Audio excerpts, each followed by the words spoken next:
Howdy folks, Todd here with Great Escape Farms. Today I am going to make some terraced garden beds. I'm actually going to make 7 of them, and they will be 20 foot long. Yeah, they're probably going to be about 4 foot wide, and they will be on contour. So I'm going to follow the level of the land here. The land actually slopes down a good bit, and in hopes I'll capture some of the rainwater and prevent wash away of my soil. So what I'm going to do is I am going to use this 2-bottom plow right here, and I'm going to run 2 passes in between these flags here. So you'll see I have a yellow and a yellow, and then I have a white and a white, and an orange and an orange. So what this is, I have the flags spaced 20 feet apart.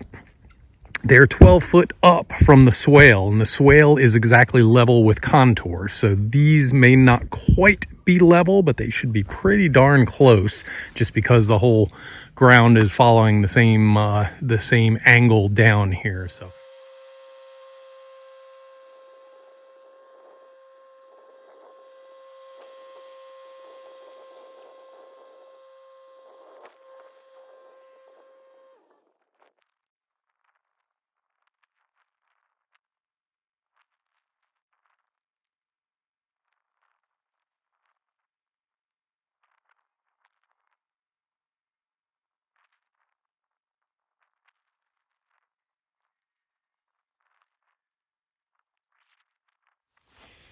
next up is grooming, and we're going to use this tool right here. It is called the Rogue Hoe, and it's a heavy hoe with a sharp cutting edge, and we're going to cut up the sod in between and just kind of groom it so it packs it down a little but not too tight.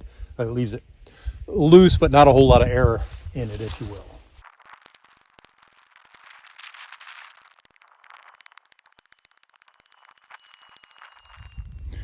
Okay, we are all groomed. Now we're going to go ahead and add compost in.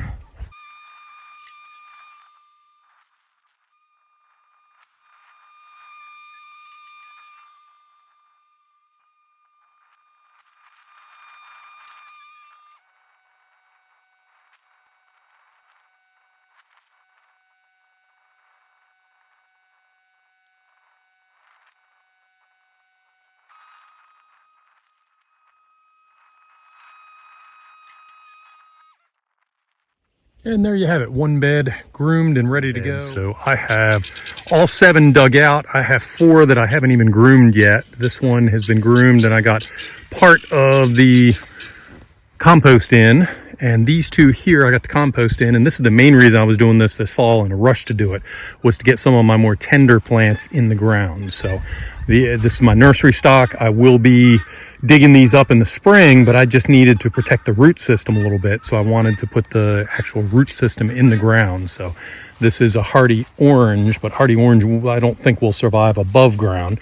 So I put it in ground, and then I have pawpaws and chi and some Coosa dogwood and something mulberry and stuff like that, all in pots. And I just think they would do better from protection in the ground itself. So I have this bed full, that bed full, and I'm going to have a couple other plants to add to that one yet. We're going down into the low 20s in 2 days, so I'm running a little low on time here. But the other thing to do on this terraced beds here is to get a load of mulch, and I'm going to mulch on the downhill side here. And then I think I have a straw provider, and I will actually mulch the top of it with straw here. And all that noise is my guineas down there saying hello. Hopefully they're out eating lots of ticks. That's what we got them for, but they're supposed to be out bug hunting. Right now all they're doing is making noise. So you see here we have beds. There's actually 7 of them, so I have 5 of them covered in hay. This one I planted onions in about 2 weeks ago, so it's fully planted with onions. Okay, we are in mid-June of the following year after this was put in.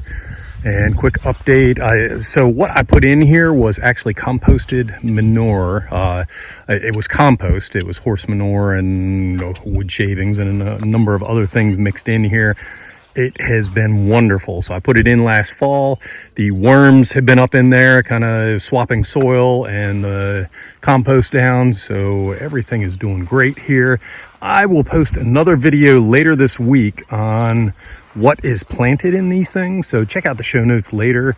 I mainly want to come down and point out one last thing down here. So if you notice this bed, those are onions in there, but all up and down this hill where I mulched it, there are weeds all over the place. And this one down here, I do not have weeds all over the place. So in the bed itself, I've been weeding, but on the hill, I put cardboard in, and I neglected to put cardboard in over here, and that made a huge difference. So if you put mulch in on any bed anywhere, and it's normally a weedy situation, which it definitely is here, then make sure you put cardboard down, and that will solve a lot of problems going forward. And in my future video, I'll talk about the wood and what I'm doing with that and everything, because that's another work in progress. So check out the show notes for the next video, and thank you so much for tuning in. Have a great day.